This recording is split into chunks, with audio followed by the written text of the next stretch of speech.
1819, Toua et son petit-fils Matalii se préparent à partir à la pêche. Un banquet est organisé à l'occasion du baptême de Pomare II. 5 à 6 000 convives sont attendus pour l'occasion et toute la population de Tahiti se mobilise pour la préparation de l'événement. Paou, dis-moi, où as-tu trouvé ce chapeau de popa que tu portes à chaque fois que tu pars à la pêche? Un sourire malicieux illumine alors le visage de Toua, marqué par les sillons du temps. Il croise les jambes et comme il le fait chaque fois qu'il va débuter un long récit, il se caresse le menton et lève les yeux vers le ciel. Soudain, mon cousin Matari m'interpella en me montrant du doigt l'horizon. Au large, là où il n'y avait jamais rien eu que la ligne de séparation entre la mer et le ciel, on distinguait désormais une nouvelle île qui paraissait en mouvement, une île flottante. Personne n'imaginait que c'était un bateau? Demande Matari, déjà suspendu aux lèvres de son grand-père. Pas tout de suite. Il faut que tu saches que nos grandes pirogues, même si elles pouvaient embarquer des centaines d'hommes, n'avaient que 2 quilles au lieu d'une. Elles étaient beaucoup plus basses, n'avaient ni pont, ni cale, ni cabine. Et surtout, elles ne possédaient qu'une voile. Et puis, dans nos anciens mythes, les îles se déplaçaient comme des navires. Alors, pourquoi pas des îles flottantes? Nous prenions les grandes voiles tendues, accrochées à 3 mâts pour des arbres, et la proue du navire pour une sorte de rocher. C'était à l'époque le plus grand objet flottant jamais croisé dans nos eaux. Une sorte d'immense pirogue, sans balancier, plus longue que notre grand phare époté familial. Des lianes tendues descendaient comme une toile d'araignée du sommet de l'arbre vers le rebord de l'étrange apparition. Une bande jaune entourait le tout, entre la ligne de flottaison et la rangée de petites portes d'où sortaient des troncs noirs et creux de l'intérieur. Des troncs qui par la suite feraient des dégâts sanglants et crachant le tonnerre sur les miens. Mais les choses commencèrent à se gâter rapidement. Ils n'arrivaient plus à contenir l'arrivée des nôtres sur le pont. Ils commencèrent à repousser ceux qui tentaient de s'emparer d'une gourde, d'un couteau ou d'un chapeau. Certains tentaient même de récupérer les clous, les cordages ou tous les éléments accessibles et mobiles sur le navire. Nos manières semblaient devenir de plus en plus inconvenantes, car le chef changea de ton et d'attitude. Il se mit à s'agiter en criant, et les êtres s'activèrent instantanément. Ils tiraient sur les lianes, montaient, descendaient, une agitation qui amenait l'île pirogue à prendre de la vitesse. On s'éloignait dangereusement du rivage. Alors la plupart des hommes sautèrent par-dessus bord, de peur d'être emportés.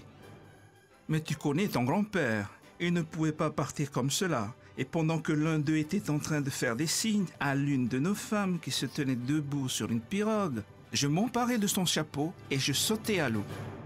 Je nageais aussi vite que je pus, le couvre-chef entre les dents.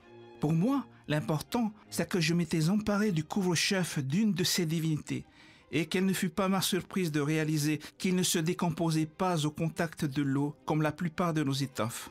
Puis, je l'ai posé sur mon marin comme un objet de dévotion. Je pensais avoir acquis une partie du mana de ces divinités en m'en emparant. Il m'a d'ailleurs attiré un temps le respect des gens de mon clan. Et puis, au fil des lunes, tellement d'objets nouveaux ont été introduits par tellement d'autres grandes pirogues venues d'autres mondes qu'il en avait perdu de sa valeur. Alors je me suis dit qu'il était après tout mieux sur ma tête. En fait, tu pensais qu'il était sacré? C'est un peu cela. Pourquoi crois-tu que notre roi a renié aussi rapidement notre ancienne religion pour celle des Popas? Il a sans doute compris que c'était dans l'intérêt de son trône et dans celui de sa famille de s'allier avec ce peuple.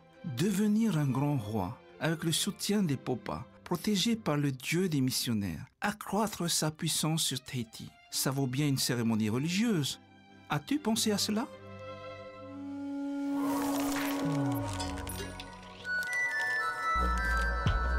L'île Pirogue. Pourquoi ce nom? Que désigne-t-il? Le navire est tellement grand, comparé aux pirogues, qu'il est pris pour une île flottante. La réalité est une chose, la vision que nous en avons en est une autre.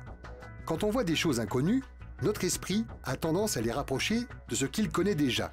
Ainsi le navire, qui paraît immense aux yeux des Tahitiens, devient une sorte d'île flottante. Ce que l'on peut dire aussi, c'est qu'aux yeux des anciens Polynésiens, une pirogue, c'est une île qui se déplace.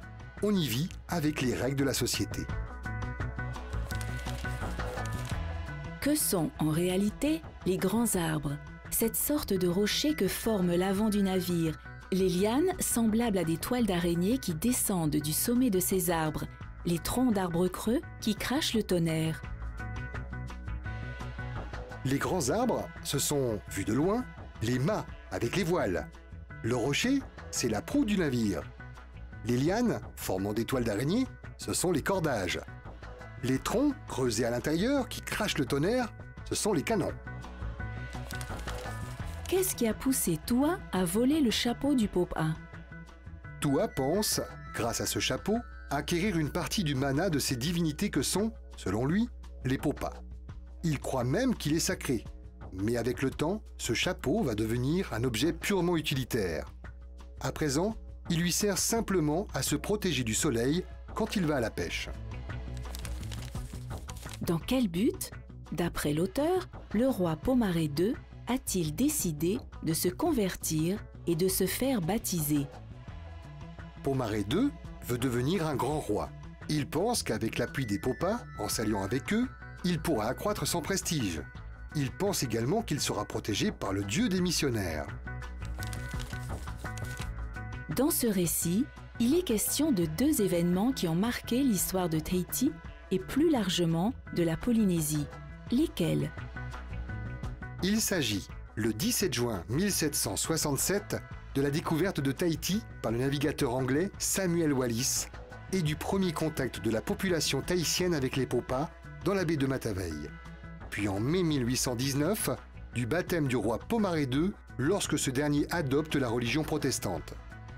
Autre interrogation. Comment s'est passé ce premier contact avec les navigateurs européens et la population de Tahiti? Reporte-toi dans tes recherches à cette année, 1767, de l'histoire de la Polynésie française.